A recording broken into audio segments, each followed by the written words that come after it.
इस वीडियो के अंत तक आपको इस पाठ से संबंधित संपूर्ण जानकारी व प्रश्नों के लिखित उत्तर मिलेंगे। नमस्कार सभी को, हिंदी कला केंद्र में आपका स्वागत है। अगर आप इस चैनल पर नए हैं तो पहले इसको सब्सक्राइब करें व बेल आइकन को दबाना ना भूलें ताकि नए वीडियो का नोटिफिकेशन सबसे पहले आपको मिले। बच्चों, आज हम पढ़ने जा रहे हैं नादान दोस्त कहानी का भाग 3। इस कहानी के भाग 1 में हमने पढ़ा था केशव व श्यामा दोनों भाई बहन हैं जिनके घर के बाहर छज्जे पर एक चिड़िया ने अंडे दे दिए हैं। दोनों भाई बहनों को चिड़ा व चिड़िया को वहां आते जाते देखना बहुत अच्छा लगता है। दोनों के मन में तरह तरह के सवाल उठते हैं। अंडे कितने बड़े होंगे, किस रंग के होंगे, कितने होंगे, बच्चों के पंख कैसे निकलेंगे, घोंसला कैसा होगा, इस तरह के। लेकिन उनके सवालों का जवाब देने वाला कोई नहीं था क्योंकि उनकी माँ घर के कामों में व उनके बाबा अपने पढ़ने लिखने में व्यस्त रहते थे। तो बच्चे अपने सवालों का जवाब आपस में ही देकर खुश हो लेते। अपने खुद के सवालों का हल खुद ने ही सोच निकाला और चिड़िया के निकलने वाले बच्चों के लिए दाना पानी व उनको धूप से बचाने के उपाय करने लगे।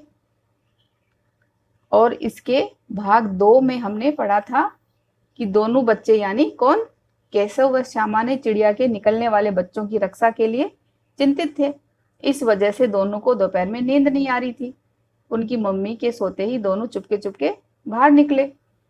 छज्जा जो उनसे ऊंचा था इसलिए उस तक पहुंचने के लिए नहाने की चौकी के ऊपर स्टूल डालकर केशव ऊपर चढ़ता है और श्यामा नीचे स्टूल व चौकी को पकड़े हुए है। केशव ने जब देखा अंडे धूप में ऐसे ही कुछ तिनकों पर पड़े हैं तो उसे दया आ गई और उसने श्यामा की सहायता से उनके नीचे कपड़े की तह लगाकर उनको रख दिया और धूप से बचाव के लिए एक टोकरी से छाया कर दी। टोकरी में जो छेद था उसको एक कागज ठूंसकर या कागज भरकर बंद कर दिया और सोचा कि जब बच्चे निकलेंगे तो वो क्या खाएंगे, इसके लिए कटोरी में दाना और पानी भी रख दिया। केशव का मन तो अब संतुष्ट है। क्यों है? क्योंकि उसने अंडे भी देख लिए और उनकी रक्षा के सारे इंतजाम भी कर दिए थे। लेकिन बेचारी श्यामा अभी भी अंडों को देखने के लिए उत्सुक थी। वो छोटी है, उसको चोट न लग जाए, इसलिए केशव ने उसे ऊपर नहीं चढ़ाया। इतने में उनकी माँ आ जाती है और दोनों को धूप में बाहर देखकर लू से बचाने के लिए अंदर छाया में ले जाकर सुला देती है। दोनों बच्चों ने डर के मारे अपनी बात अपनी माँ को नहीं बताई और दोनों बच्चों को नींद आ जाती है। शेष कहानी को अब इसके भाग 3 में पढ़ते हैं। 4 बजे एकाएक यानी अचानक 4 बजे अचानक श्यामा की नींद खुली। किवाड़ खुले हुए थे, किवाड़ यानी दरवाजा खुले हुए थे। वह दौड़ी हुई कार्निस के पास आई और ऊपर की तरफ ताकने लगी यानी ऊपर की तरफ देखने लगी। टोकरी का पता नहीं था, टोकरी दिखाई नहीं दे रही थी। संयोग से उसकी नजर नीचे गई। संयोग से उसकी नजर कहाँ गई? नीचे की तरफ गई और वह उल्टे पांव दौड़ती हुई कमरे में जाकर जोर से बोली। उल्टे पांव दौड़ना यानी बहुत तेजी से दौड़ती हुई कमरे में जाकर जोर से बोली, भैया अंडे तो नीचे पड़े हैं, बच्चे उड़ गए। केशव घबरा कर उठा और दौड़ा हुआ बाहर आया तो क्या देखता है कि तीनों अंडे नीचे टूटे पड़े हैं और उनसे कोई चूने की सी चीज बाहर निकल आई है। पानी की प्याली भी एक तरफ टूटी पड़ी है। ये सब देखकर उसके चेहरे का रंग उड़ गया। केशव के चेहरे का रंग उड़ गया। रंग उड़ जाना यानी भय से चेहरे का बेरौनक हो जाना। बहुत डर गया उसको देखकर। सहमी हुई यानी डरी हुई आंखों से जमीन की तरफ देखने लगा। श्यामा ने पूछा, बच्चे कहाँ उड़ गए भैया? केशव ने करुण स्वर में कहा, करुण यानी दुखी स्वर में कहा, दुखी आवाज में कहा, अंडे तो फूट गए। श्यामा, और बच्चे कहाँ गए? केशव कह रहा, तेरे सर में, देखती नहीं? अंडों में से उजला उजला पानी निकला है यानी अंडों से साफ साफ जो पानी निकला है वही तो 2-4 दिनों में बच्चे बन जाते। इस पानी से ही तो चिड़िया के बच्चे बनते। माँ ने सोटी हाथ में लिए हुए पूछा। सोटी क्या होती है? एक पतली लकड़ी होती है जिससे बच्चों की पिटाई भी कर देती थी माँ। तो एक पतली लकड़ी लेकर माँ आती है, हाथ में लिए हुए पूछा, तुम दोनों वहां धूप में क्या कर रहे हो?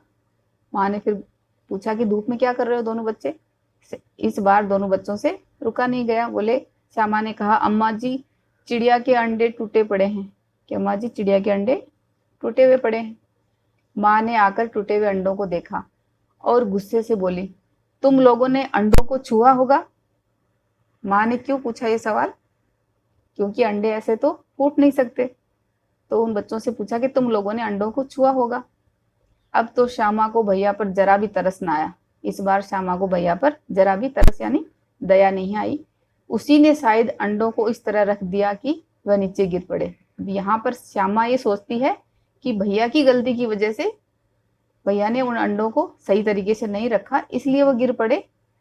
इसकी उसे सजा मिलनी चाहिए, तो इस गलती की सजा तो उसे मिलनी चाहिए। इसलिए बोली, इन्होंने अंडों को छेड़ा था अम्मा जी। तो उसने केशव का नाम बताया कि केशव ने अंडों को छेड़ा था। माँ ने केशव से पूछा, क्यों रे? केशव भीगी बिल्ली बना खड़ा रहा। भीगी बिल्ली यानी अंदर से बहुत डर गया था। माँ कह रही है, तू वहां पहुंचा कैसे? माँ को ये टेंशन होगी कि वो छज्जे पर इतनी दूर थे, वहां तक ये पहुंचा कैसे? इसकी हाइट तो कम थी। श्यामा बता रही है, चौकी पर स्टूल रखकर चढ़े अम्मा जी। केशव कह रहा, तू स्टूल थामे नहीं खड़ी थी? श्यामा कह रही, तुम्ही ने तो कहा था। तो इस तरह दोनों भाई बहन अपनी बात बताने लग गए। माँ कह रही, तू इतना बड़ा हुआ, तुझे अभी इतना भी नहीं मालूम कि छूने से चिड़ियों के अंडे गंदे हो जाते हैं? माँ अभी बच्चों को बता रही है कि चिड़ियों के अंडे छूने से गंदे हो जाते हैं। चिड़िया फिर उन्हें नहीं सेती। चिड़िया फिर उन्हें नहीं सेती। अंडों को सेना क्या होता है बच्चों? सेना यानी अंडे सेना वैसे तो एक मुहावरा है जिसका अर्थ होता है कि कुछ न करना या निठल्ले बैठे रहना, लेकिन यहाँ अंडे सेना वह क्रिया है जिसके तहत चिड़िया एक निश्चित समय तक अंडे पर बैठकर उसे अपने शरीर की गर्मी प्रदान करती है, जिससे अंडे में से बच्चे निकलते हैं। तो जब हम अंडों को छू लेते हैं उसके बाद चिड़िया उन पर बैठती नहीं, अपने शरीर की गर्मी उनको देती नहीं, तो इससे बच्चे नहीं निकलते और फिर चिड़िया उन अंडों को गिरा देती है। यहाँ पर सेती यानी उनको सेती नहीं है। श्यामा ने डरते डरते पूछा, तो क्या चिड़िया ने अंडे गिरा दिए अम्मा जी? यानी चिड़िया ने खुद ने ही अपने अंडे गिरा दिए? माँ बोली, और क्या करती? केशव के सिर इसका पाप पड़ेगा। हाय हाय, 3 जाने ले ली दुष्ट ने, बदमाश ने 3 जान ले ली, क्योंकि तीनों अंडों में 3 जान तो थी ना, उनसे 3 बच्चे बनते। केशव को इस बात का अंदाजा नहीं था कि उसकी इस गलती की वजह से इसका रिजल्ट ये होगा। वो तो उनकी हिफाजत यानी उनकी रक्षा करने में लगा था। केशव रोनी सूरत बनाकर बोला, यानी रोती हुई सूरत बनाकर बोला, मैंने तो सिर्फ अंडों को गद्दी पर रख दिया था अम्मा जी। माँ को हंसी आ गई। माँ को हंसी किस बात पर आई? केशव की नादानी पर, कि वो तो उनके लिए गद्दी बनाई लेकिन वही उनके लिए उल्टी हो गई। उनको छू लिया तो छूने से चिड़िया ने उनको नीचे गिरा दिया। मगर केशव को कई दिनों तक अपनी गलती पर अफसोस रहा। अंडों की हिफाजत करने के जोग में उसने उनका सत्यानाश कर डाला। यानी अंडों की हिफाजत यानी अंडों की रक्षा करने के जोग यानी चक्कर में उसने उनका सत्यानाश यानी उनको पूरी तरह से खराब कर डाला। इसे याद कर वह कभी कभी रो पड़ता है, उसे अपनी इस गलती पर अफसोस होता है। दोनों चिड़िया वहां फिर न दिखाई दी। उसके बाद दोनों चिड़िया वहां पर नहीं दिखाई दी। तो इस तरह बच्चों प्रेमचंद जी की लिखी ये कहानी नादान दोस्त पूरी हुई। यहाँ इन बच्चों से क्या नादानी हुई? ये दोनों बच्चे यानी केशव और श्यामा इस बात से अनजान थे कि अंडों को छूने से उनकी माँ यानी चिड़िया फिर उनको सेती नहीं है, जिससे अंडों से उनके बच्चे बनने की प्रक्रिया अधूरी रह जाती है। लेकिन ये तो बेचारे अपनी तरफ से उनकी पूरी हिफाजत यानी रक्षा करना चाहते हैं, तो ये इनकी नादान गलती हुई। तो बच्चों इस कहानी के प्रश्न उत्तर इसके भाग 3 में करेंगे। अगर हमारे वीडियो बन ही रहे हैं आपके फेवरेट, तो फिर क्यों ना करें इनको लाइक, सब्सक्राइब और रिकमेंड। हमें और बेहतर बनाने के लिए आप कर सकते हैं कमेंट। धन्यवाद।